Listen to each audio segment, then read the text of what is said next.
C'est dingue, c'est dingue. Bon allez, comme je sais que bon, vous n'êtes pas là non plus pour enfiler des perles, on va commencer très très très très fort hein, cette revue de presse avec une nouvelle qui va sans doute vous mettre en joie pour la journée. C'est Jérôme Salomon qui va rejoindre l'OMS. Oui, le Jérôme Salomon, oui, oui, ouais, celui du Covid, tout ça, ouais, ouais, l'acteur du Covid. Ouais. En fait, même si le gouvernement peine à lui trouver un successeur, mais qui c'est qui va succéder à... Oh, t'inquiète, ils vont trouver un mec super. Le directeur général de la santé devrait rejoindre fin novembre l'Organisation mondiale de la santé, puisqu'Agnès Buzyn, elle est partie. Hein. Bon, elle avait été exfiltrée, vous savez qu'elle est mise en examen hein, dans le cadre du Covid, tout comme Olivier Véran et Édouard Philippe. Ouais. Ouais, ils sont nombreux à être mis en examen quand même pour mise en danger de la vie d'autrui. Et donc Agnès Buzyn donc, est partie de l'OMS pour réintégrer la Cour des comptes hein, pendant l'été, pendant que tout le monde était en vacances, que personne n'a rien dit. On se dit, mais donc, on les paye cher quand même ces gens-là pour faire des trucs qui servent à rien. Mais ouais, mais c'est comme ça. Et donc ça a libéré un poste pour la France au sein de l'équipe de direction de l'organisme international. Et donc c'est Jérôme Salomon qui va sans doute s'y coller parce que c'est un mec, tu vois, il a le service de l'État au ventre. Hein, il est chevillé, il aime servir les gens, il aime servir. Voilà. C'est assez génial. Et alors là, voilà un petit rappel de qui est Jérôme Salomon. Je ne sais pas qui a fait cette compile, je l'ai trouvé sur Twitter. Je l'ai trouvé excellente, donc je vous la mets parce que ça met le niveau, quoi. Ça met le niveau. Parmi les fake news qu'on entend, il y aurait celle qui consiste à dire que le vaccin sera encore en cours d'expérimentation. C'est absolument faux. La phase 3 est terminée depuis des mois. Elle est validée. À ceux qui disent effectivement que le vaccin est toujours en phase d'expérimentation, oui, vous avez raison, il est toujours en phase d'expérimentation. On a 8 fois moins de contamination. Et il protège à 95% du portage. Vous réduisez par 12 le risque de contamination. Ça diminue quand même votre risque d'être contaminé de l'ordre de 50%. Mais ce risque, il est réduit par 6. Je vous en prie, restez concentrés. Par 12. Par 6. 50%. 8 fois 95%. Par 6. Par 12. On a vu des gens sur les plateaux, ils n'ont jamais vu un malade Covid de leur vie.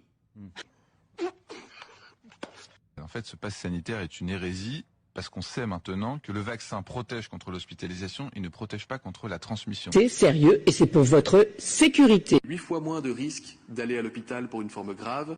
Vous réduisez par 20 le risque de faire une forme grave. Par 20. 11 fois moins de risque d'être admis en soins critiques. La protection vis-à-vis des formes graves est de 100% si on est vacciné.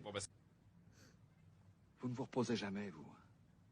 Par 20. 11 fois moins. 100%. Je crois qu'il n'y a personne sur Terre, entre guillemets, qui a de l'expérience avec les vaccins ARN à long terme. Donc ça marche extrêmement bien le vaccin. Vous avez des grands médecins, voire même un célèbre néphrologue qui s'est exprimé. Moi je le dis. Oui, un néphrologue, c'est quoi la néphrologie? C'est le rein. C'est le rein. Vous savez quel est mon schéma? Le meilleur vaccinal immunologique, c'est vous êtes vacciné et vous attrapez le Delta. Et là, vous avez une immunité canon. Alors ça, c'est très tordu, mais bougrement intelligent. Vacciner de plus en plus de monde va probablement faire naître d'autres variants résistants aux réponses immunitaires. Si vous ne voulez pas finir en réanimation dans les hôpitaux et donc mourir, faites-vous vacciner. Les choses se déroulent au mieux, vous pouvez y aller, il n'y a aucune inquiétude à avoir. Je vous rappelle tout de même que le vaccin Moderna, ARN, est en phase d'expérimentation jusqu'en octobre 2022 et le Pfizer sera toujours en phase d'expérimentation jusqu'au 2 mai 2023. Donc, finalement, c'est les vaccinés qui peuvent contaminer les autres. Exactement, ce sont les vaccinés qui contaminent les autres. Et aujourd'hui, on le sait.